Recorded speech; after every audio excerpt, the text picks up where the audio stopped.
বাবা বলেছিলেন 1947 সালের 15ই আগস্ট ভারত স্বাধীন হলো, আর আমরা আমাদের দেশ হারালাম। স্পষ্ট মনে পড়ে বাবার অপমানিত মুখ আর ধরা ধরা গলা। আমি তখন 13। কথাটার মর্ম ঠিক বুঝিনি। মন ছটপট করছিল বাইরের হুল্লোড়ে গলা মেলাবার জন্য। প্রভাত ফেরিতে বাজছিল বিউগল। পাশের বস্তির বাচ্চারা কি নিয়ে চেঁচামেচি করছিল কি জানি। মহাত্মা গান্ধী এই শহরেই কোথাও খাটিয়ায় শুয়ে আছেন।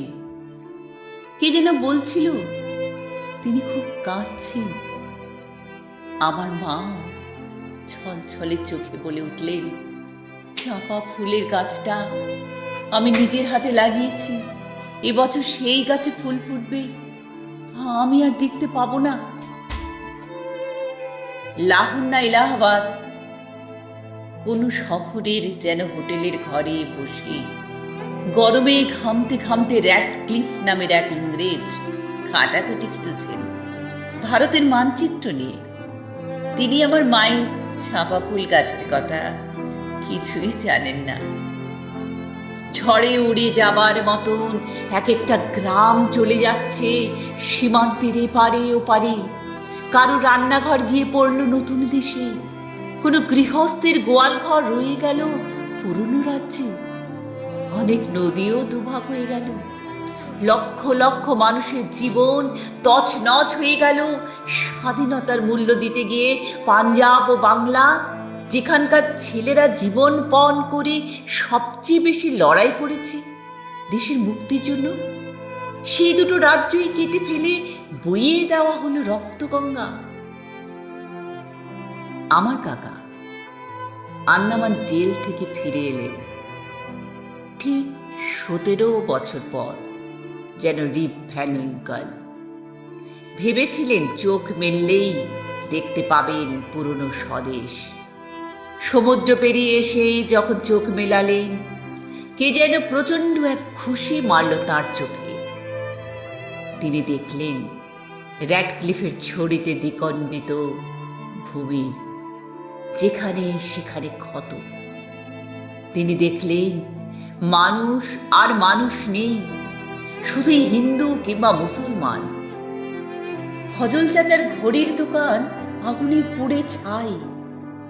শুভ্র দাড়িওয়ালা এক দরবেশ, যিনি মাথায় চামর বুলিয়ে আদর করতেন সকলকে, তার লাশ ট্রাম লাইনের পাশে পড়েছিল 3 দিন।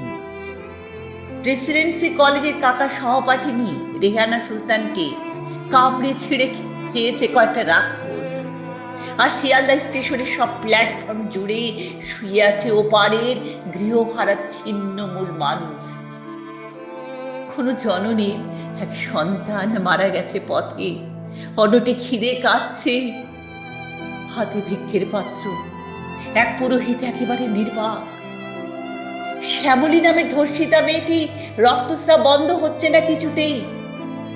সেই সব পরিবারের মাঝখানে দাঁড়িয়ে আন্দামান ফেরত বিপ্লবীকে প্রত্যক্ষ করেন স্বাধীনতার স্বরূপ। এক বৃদ্ধ চিৎকার করে উঠল, শরীর বাচ্চা গান্ধীটা মেনে নিল দেশভাগ। তার পেয়ারে জওহরলালকে কিছুতেই বোঝাতে পারল না। আর যদি সুভাষ বোস থাকতেন এখানে। সেই চিৎকারের প্রতিধ্বনি যেন পৌঁছে গেল দিল্লিতে। এক মহারাষ্ট্রীয় যুবকের হাতে প্রার্থনা সভায় খুন হলেন গান্ধীজি। 17 বছর আগে আমার কাকা ছিলেন এক বলিষ্ঠ ডাকা বুকো যুবক। ধরা পড়ার আগে 1.5 বছর পলাতক। তখনও রোজ ভালো করে খাওয়া জুটত না। আন্দামান জেলের নর্থ ওয়েস্ট ফ্রন্টিয়ারের কয়েকজন গার্ড প্রায় তাকে মাটিতে চেপে ধরে যৌন বলাৎকার করত। অত্যাচারে ভাষা ছাড়া আর কোনো ভাষাই জানে না। কাকা যখন ফিরে এলেন, তখন সেই সুপুরুষটিকে আর চেনা যায় না, যেন এক দেশপ্রেমিকের প্রেতচ্ছায়া।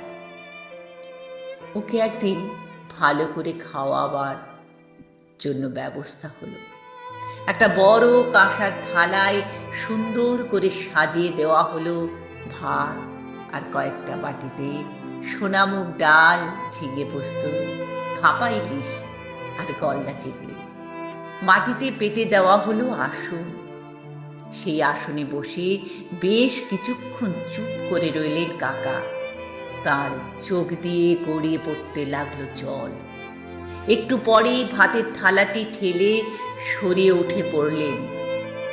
আর কোনোদিন তিনি নিরামিষ ছাড়া কিছুই খাননি। কয়েক মাস পরেই তিনি চলে গেলেন তার জেল সঙ্গী উল্লাসকর দত্তের কাছে। ওরা দুজন মুখোমুখি চুপ করে বসে থাকতেন, যেন সব কথা ফুরিয়ে গেছে। জন্ম থেকেই স্বাধীনতা নামে শিশুটি বিকলাঙ্গ, তবু তাকে বাঁচিয়ে রাখার চেষ্টা হয়েছে অনেক যত্নে। তার গায়ে বারবার বদলে বদলে যে জামাটি পরানো হয়েছে তার নাম গণতন্ত্র। পাশের নতুন দেশটি কিন্তু সে পোশাকে তোয়াক্কা করেনি। বারবার খুনোখনি ও সামরিক শাসনে তা রক্তাক্ত ও পরিত্যক্ত হয়েছে। তারপর তো এক সময় ভেঙে দু টুকরোই হয়ে গেল। এই পুরনো দেশটা কিন্তু ভাঙল না, যদিও সীমান্তে ও পাহাড়ে মাঝে মাঝে বন্দুক গর্জায়, মাথার কাছে কাশ্মীরি লাগাতার মাথা ব্যথা, তবু ভাঙল না।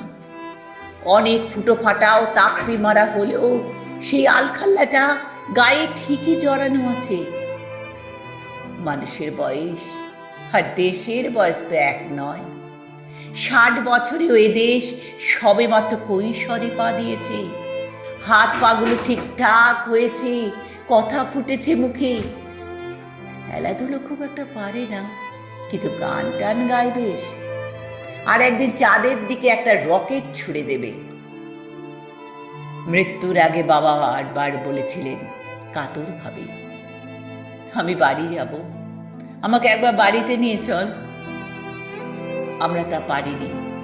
বাড়ি মানে জন্মস্থান, তা কবে মিলিয়ে গেছে অন্য দেশে। বাবা শেষ পর্যন্ত এ দেশকে নিজের দেশ বলে ভাবতে পারেননি।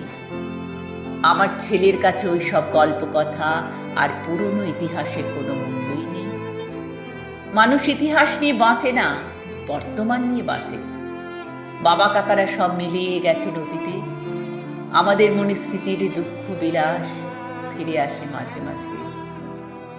আমাদের সন্তান সন্ততিরা এই পুরনো দেশটাকেই নতুন ভাবে গড়তে চাইছে। মাঝে মাঝে স্বপ্ন দেখি সাহেবরা আবার ফিরে আসছে, এবারে আর অস্ত্র নিয়ে নয়, চাকরি চাইতে।